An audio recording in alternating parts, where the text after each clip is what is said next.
Hello, and welcome to episode 54 of Things I've Learned from Barry Harris. Today we're going to discuss Barry's feelings about something called the Bebop Scale. Now, Barry does not believe in what has later become known as the Bebop Scale, which is, just in case you don't know, is, let's say if we take a D7 scale. Well, let's just do dominant scale.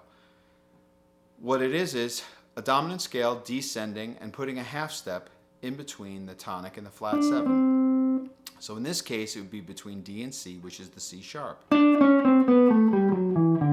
the purpose of doing it is it makes it rhythmically correct.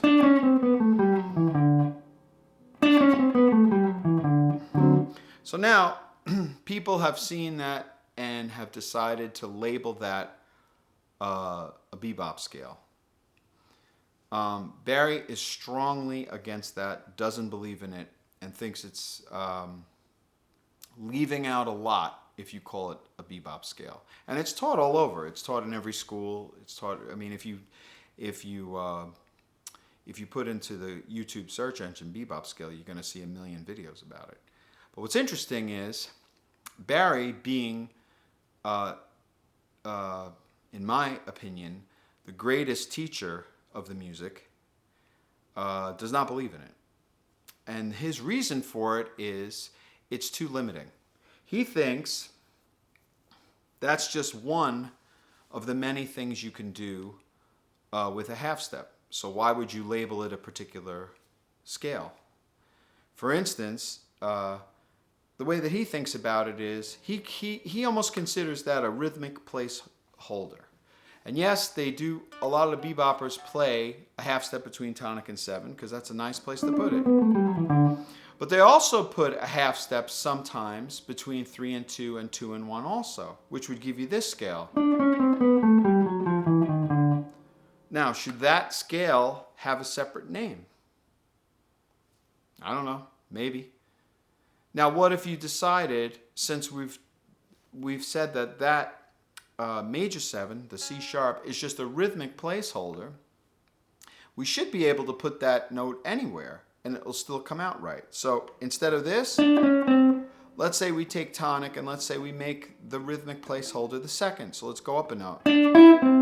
So now that's our scale. So instead of this, now here's our scale. Let's see. Maybe we'll make it the 3rd. So now here's our scale. Also beautiful. And 4th and 5th and so on. You can do it all day. Maybe we'll go below it. Instead of playing this as the half step, maybe we'll play the 6th as the half step. So we'll make it this. Also beautiful. So if we use these in examples, let's say we're playing a D7 going to G major, and let's try to go down to the 3rd, and when we get to the 3rd, we'll come up a diminished. And then we'll end on the 5th of G major. But let's see, let's start.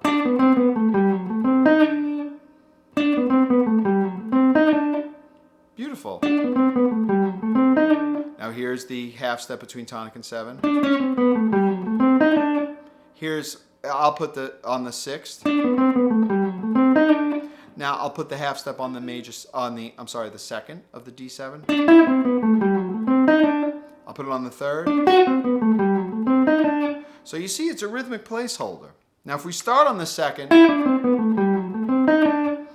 we got no half steps. And again, this goes back to Barry's rules for his half steps.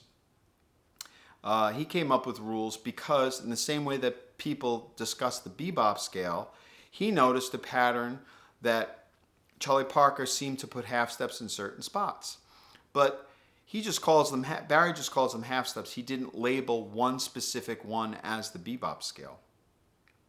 He just says it's a half step between tonic and 7. And I think the benefit of seeing it like that gives you a lot more options than just thinking of it as this one particular scale. For instance, if we started on the 3rd and we ran down, we could play. That's true. Now that would be the bebop scale, starting from the third, running down, putting in the half step. But like we said before, we could put the half step any place. So what if we did the one where we did, instead of the major 7, we made it the 6. Now we got this. Or one of Barry's, or well, let's do the second. That's a pretty phrase.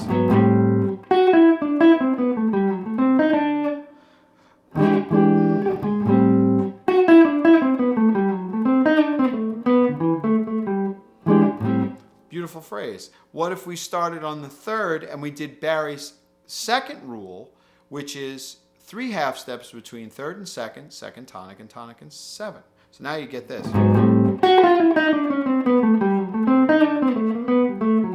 Now what scale would you call that with 3 half steps? You wouldn't call it a scale. But do you see how all of a sudden the reasons for calling that a bebop scale start to crumble? So this is Barry's way of looking at it. And as far as I know, I don't know if Bird ever said bebop scale. I've never heard in a video or in a video of him, audio of him talking, did he ever mention the term bebop scale? I might be wrong, but the main reason is it's too limiting. So if you think about it, if you call this 1 half step just the bebop scale, think about all the other things that you're missing when you do that, when you're limiting yourself. And Barry's feeling about improvisation is you should never learn something that just limits you to one thing.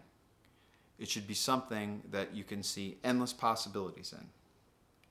And that's what his method of these half steps is, well, has been for me. And it's something to consider, because you're going to see the term bebop scale used all the time. And he doesn't believe in it at all.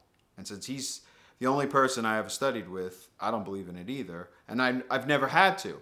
Because once I found out about the bebop scale, or what other people refer to as the bebop scale, I thought to myself, well, that's just 1 half step. That's just one of the many rules that if you know your rules, that's just one of the things that you can use. Why would I want to just limit myself to just that? But it's just a different way to look at it. And I hope as improvisers, you consider it. Just an interesting way to look at it. Anyway, I'll make this one short. Hopefully I'll make another one right after this.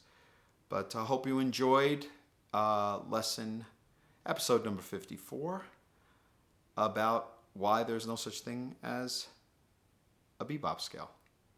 Thanks. Till next time.